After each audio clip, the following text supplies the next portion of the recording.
તો હવામાન નિષ્ણાંત અંબાલાલ પટેલે પણ વરસાદને લઈ આગાહી કરી છે। રાજ્યમાં વધુ એક વરસાદી રાઉન્ડ આવશે।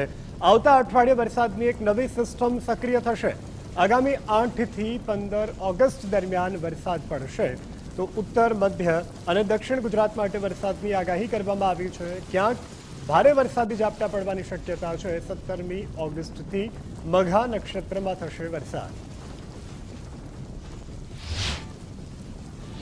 તારીખ 5મી ઓગસ્ટે હવામાનમાં પલટો આવવાની શક્યતા રહેશે અને તારીખ 8 થી 15 ઓગસ્ટમાં ગુજરાતના ભાગોમાં વરસાદ થવાની શક્યતા રહેશે। લગભગ ઉત્તર ગુજરાતના ભાગોમાં તેની અસર વધારે રહેવાની શક્યતા રહેશે, પરંતુ આ સિસ્ટમનો માર્ગ ક્યાં છે તે તો સિસ્ટમ ગુજરાત તરફ આવતા કહી શકાશે। અને તારીખ 8 થી 15 ઓગસ્ટમાં જો સિસ્ટમ મજબૂત હશે અને પશ્ચિમ ઘાટમાં ટ્રફ બરાબર હશે તો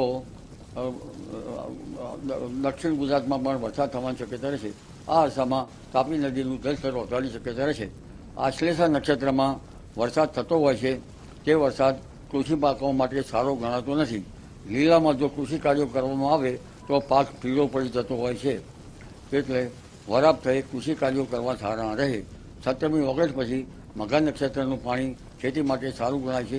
પહેલાંના વખતમાં આ પાણી એક વર્ષના વપરાશ માટે શહેરોના ટાંકાઓમાં પણ ભરવામાં આવતું હતું,